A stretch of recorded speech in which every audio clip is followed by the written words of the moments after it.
Also, I have a question. Just a random question. The background here, is this on the floor? There you go. Very nice. It is on the floor. Also, fire Gengar sleeves. All right. Let's start it from the beginning. Welcome back to episode 31. So the winner of last week's vote was Flareon. My friend James is going I call bullshit. I voted Dragapult. to try to Dragapult. Heads. Okay. Quick question. Why does he have okay, maybe this is just like a little etiquette in general, but before you pick out prize cards and before you see your hand, you always flip heads or tails if you go first. Also, you're missing your basic, but I'm guessing this is just normal. I think I will start. I will put an energy on GP and a turn. Okay. He likes putting it first. I use a beam to put on my phone. Oh, okay, I got you. Hey, I mean, whatever works, dude. Like, straight up. I appreciate the grind. Okay, just for like league play though, you always start before you guys draw your hands, flip coin for who goes heads or who goes first, and then make sure both starting Pokemon are face down. Reason being is that if you see what your opponent's starting with, you can make different decisions. Like throw down like Uppadoo or something, but you know, it's a friendly game. It's not that big a deal. Okay, what do you have in your head? Okay, so you have a Terror Orb in hand. I don't know what the deck list looks like, but I don't like going into turn 2 with nothing on my bench. Yeah, it's a 200 HP Pokemon with I'm forgetting the name of Pikachu's ability, so it's not going to get one shot. But regardless, you always like at that point you want to try to have something on your bench just in case. Right, I use Earth and Vessel. But he went first. You went second. Do you have supporters? Vessel? Supporters you have. Lily's Appeal. Let me try.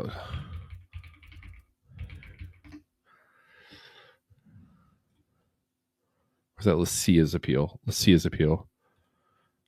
Switch one of your opponent's bench basic Pokemon to the active spot. If you do, the active Pokemon is not confused. Okay, cool. That's a good card. Did he discard for his Earthen Vessel? Psychic. Okay, he didn't. Fire. Cheetah! Candy. Dragapult. One shot. GG on turn 1. No. Okay, this is what I'm talking about. I don't know if he discarded for Earthen Vessel. But yeah, that's insane, right? Rare Candy. Okay, he did it. His ability is Ooh, he got one. Okay. his remaining HP becomes See what 10. you did there. I'm gonna need you to educate your friend on reading the card because y'all educate me on reading cards. All right, pass the love. You got one more turn to pull this back. Use Ultra Ball. Smart. Discard. This is Appeal and Cramorant. EV. Retreat into EV because of his boosted evolution ability. Evolve into Flareon. And then I would touch Yeah, energy to him. And then I end my turn. that was a good play. So you didn't bench liabilities, which was good. And I see what he's like with Pikachu. Like you can survive that one shot. He's not going to do anything to remove your card. The only thing now that he could have done was if he was going against Inteleon. So this is something I just found out in the pre-release, right? Inteleon's ability. Let me pull it up for you. The set. So I got that was a Mega Mawile and Mega Venusaur, which this is what I'm excited for because this is what I actually want to build. All right, so Inteleon, it's Inteleon MEP. Okay. I could also just gone to Limitless, but hey, we exist. This is the new Inteleon that came out, and its primary attack is Bring Down. Choose a Pokemon in play, yours or your opponent's, that has the least HP remaining, except for this Pokemon, and it's knocked out. So if we go back here to where he was at, right? Say he didn't have Dragapult. Say he had Inteleon, and the Inteleon was the only thing in his active, and you left Pikachu in the active.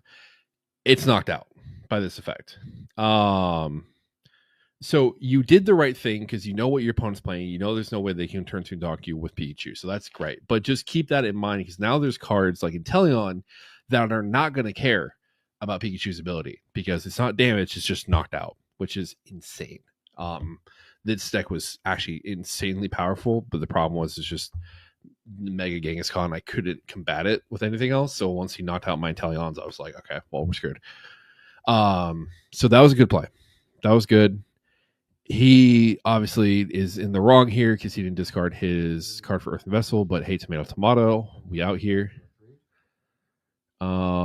So you attached, and then end of your turn, he bench attached, draws 3. 200 and kill the Pikachu EX. Correct. And then he smacks it with the take his 2 first prizes.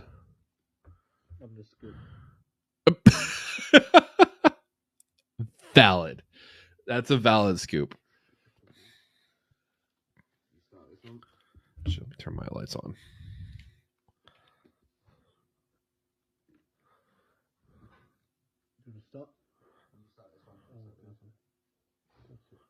There we go. A little bit of light.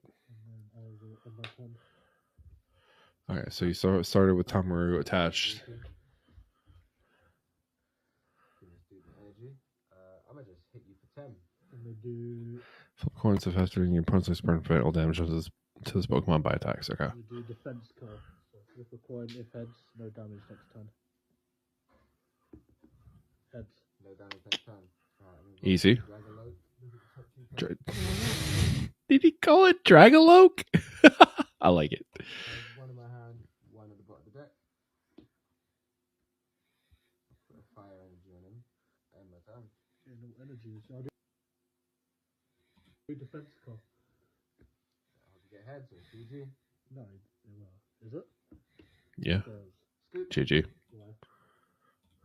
about to hit you for sentiment, and you got 10 damage. And that's it, 2-0.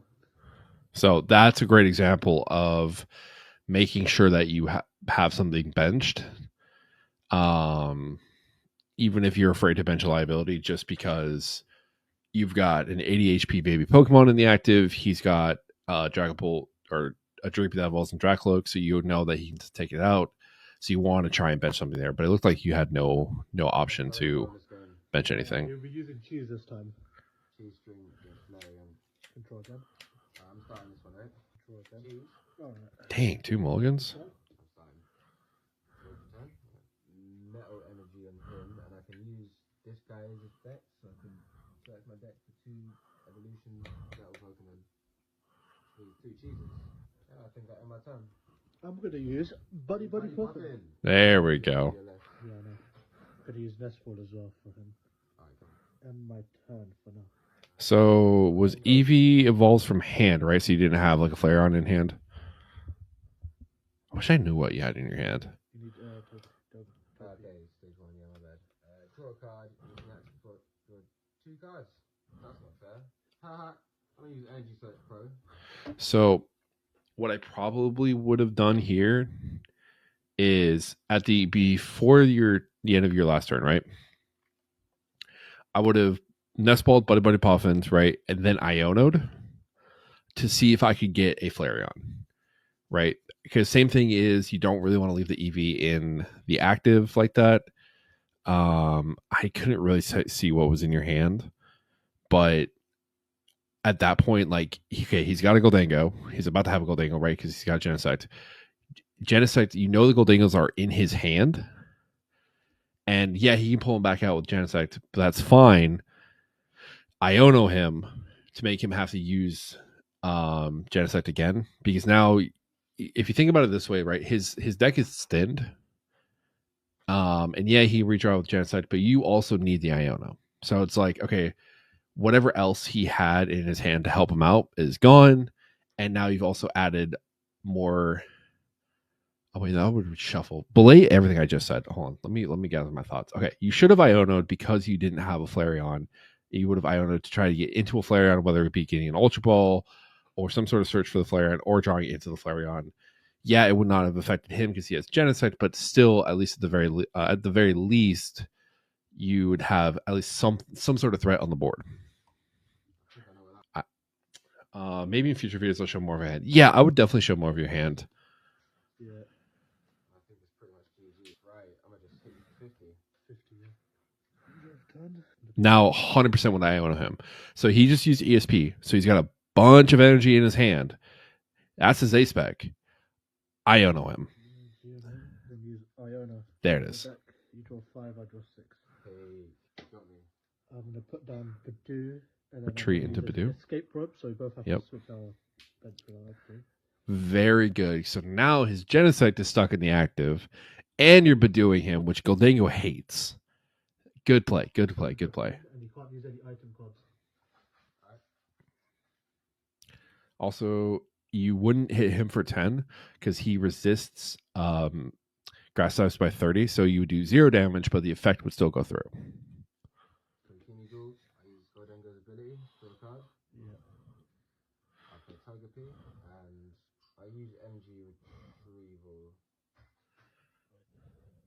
Oh, it's an item card. Yeah, you can't use any item. End my turn then. Yeah, he also only has. From his standpoint, I wouldn't even use energy retrieval yet because one, I can't do Badoo, but even though I wasn't Badoo, it's only one energy in the discard pile.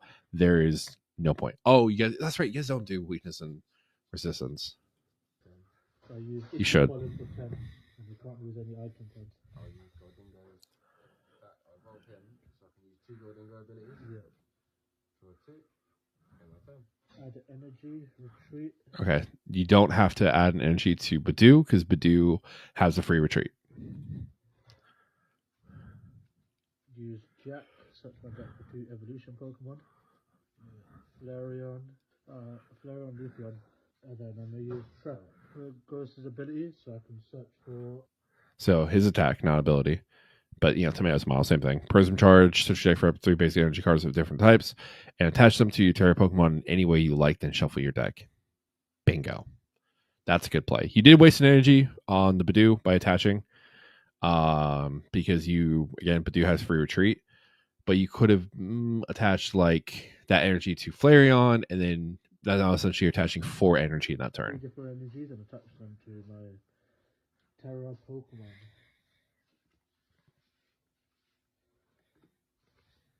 Yeah. Fire, water, electric. Yeah, so in that case, you would have been able to manually attach to Flareon and then attach the fire and electric to Flareon and then use that 3rd energy start charging up your Leafeon. Yeah, Flareon. Draw 2 extra from Gholdengo's. In fact, I use Rare Candy to evolve Togekiss. There it is. Yeah, this is Piper's list, isn't it? Didn't realize. Hey, that's how we learn. Cinematic. 2 cards. Put them at the top of my deck. So he should be grabbing an air balloon here, and then I would grab probably air balloon and earth vessel. I'm going to use Prism Charge. He? Oh, he drew into the side for Maniacs. Okay, yeah. Like for any 3 combination and attach them to my Terra Pokemon.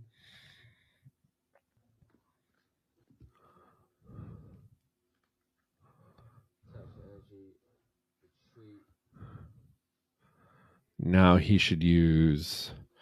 Bring out Mr. Cheese. Then I'll use him to draw 2. And other Gholdengo to draw 1. Yep, draw 3. I'll get rid of a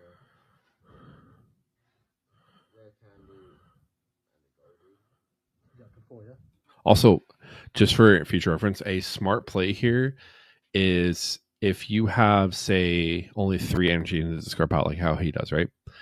You could also potentially, if you know you're going to use another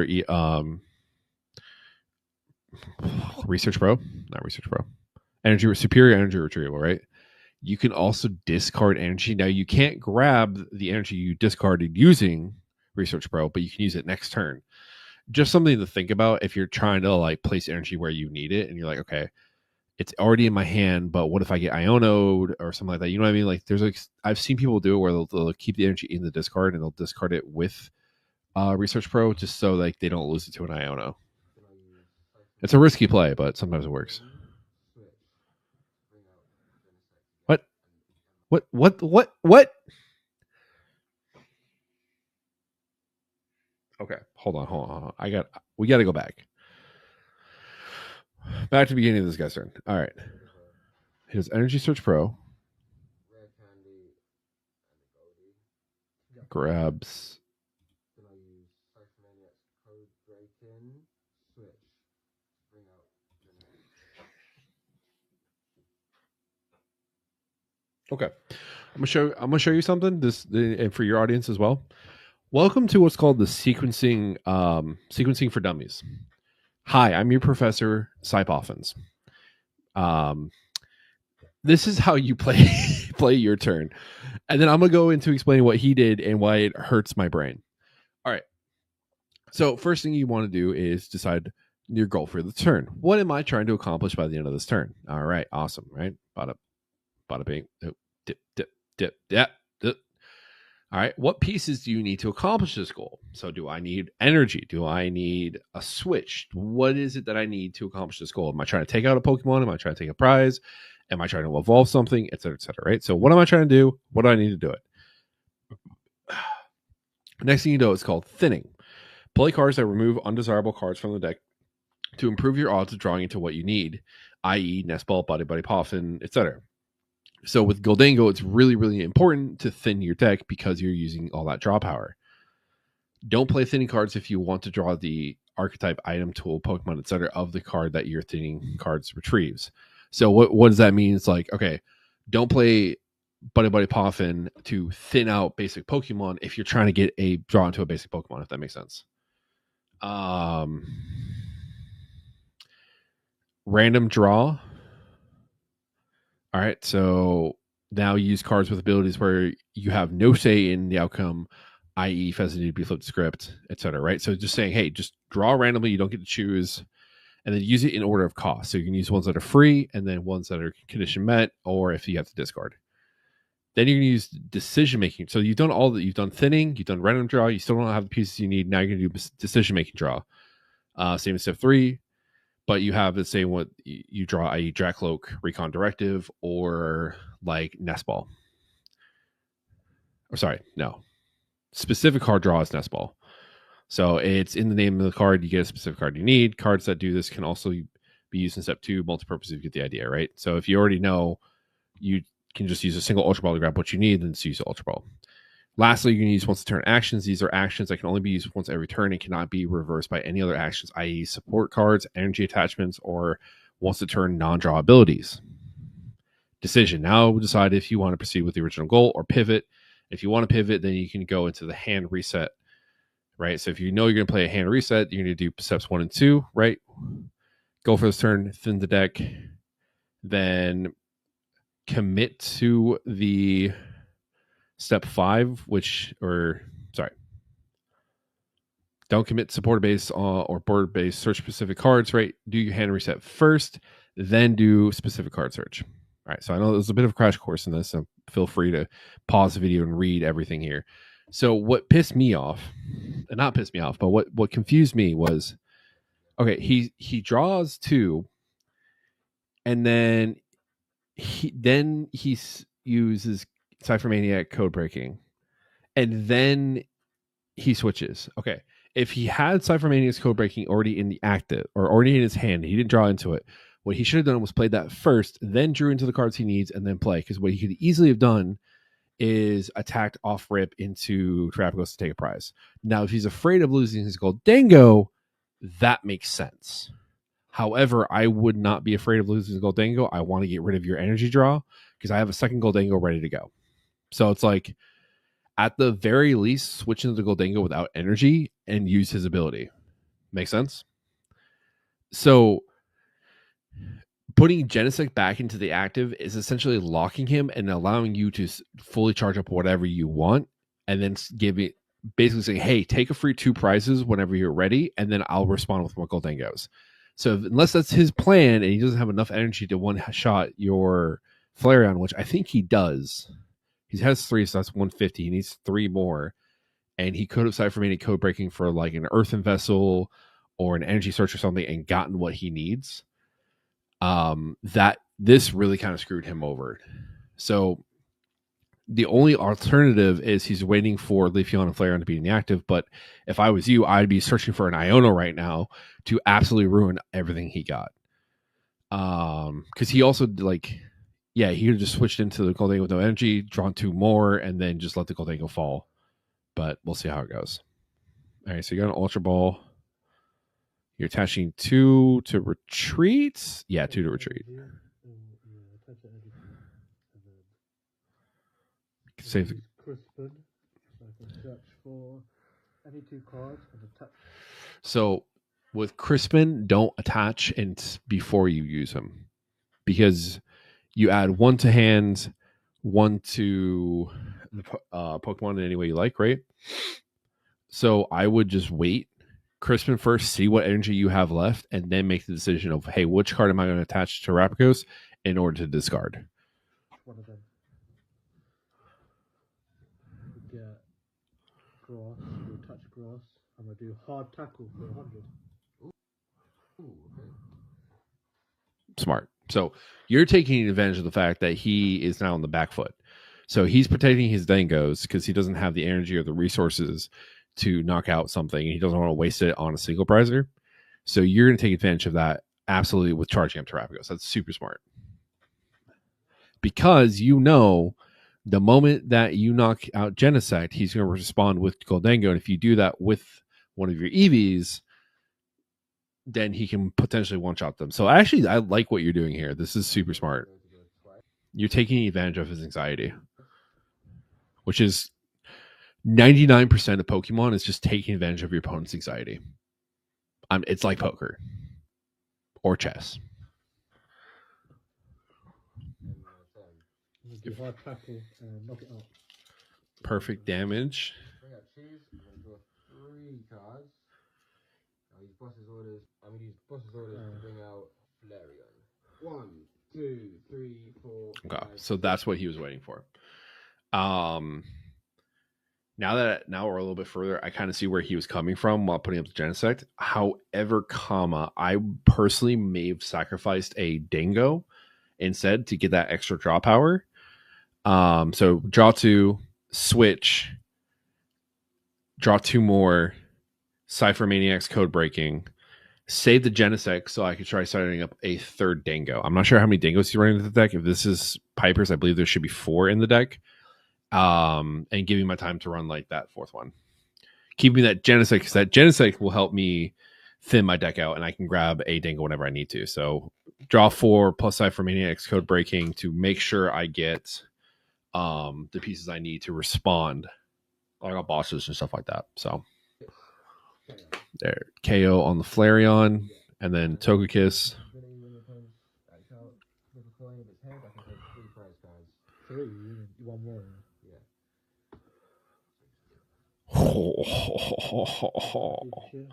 Use unfair stamp, so you Smart. knocked out my Pokemon last time. You draw 2. Okay, so I think it's a good unfair stamp. However, also I can't see how many cards he has in hand. Also can't see what your hand is. But ideally, he has something important in his hand that you know of, and that's when you're going to play unfair stamp, because he's just going to draw right back into whatever he needs. Unless you can knock this out this turn, which I think you can.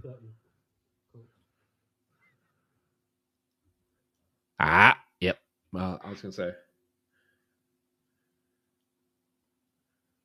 yeah, and then 60, 120 would have been for Verdant Storm.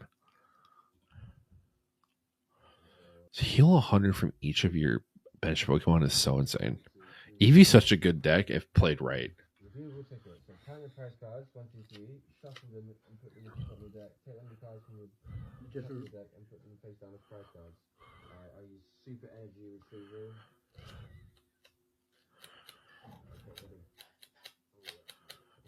All right, so he did get the.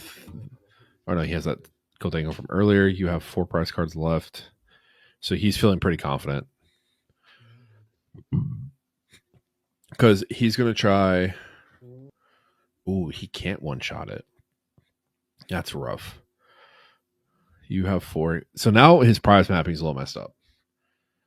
There are 3 cheese. Okay. So he discarded it earlier in the match, so he already knows. Now his turn makes a little more sense to me. I get it. Also, another etiquette thing: you can't have a card that's been discarded outside of the discard pile. That's just something I learned not too long ago. Even though I think it's a little silly, but hey, I guess Pokemon players are super anal. Okay. I guess he didn't have the energy, so he's just putting damage on. But this completely screws up his prize mapping because now if you take 2, right, there goes that dingo. And then he needs to be able to respond. And then if he can't respond, you're gonna smack him again.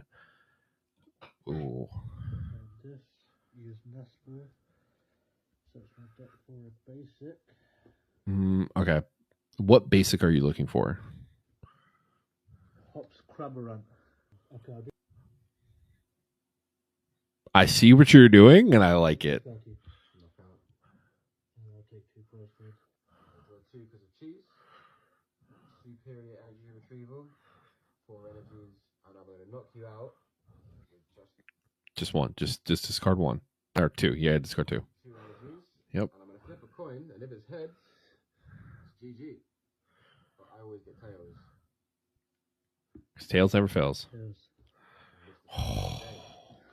Put down Eevee. Attach your energy. My turn. Not even a draw. Boss's orders, bring out Budgie. Okay. And I'm going to hit him for 150. The BMing. Oh, dude. Boss for win, man. So, yeah, I think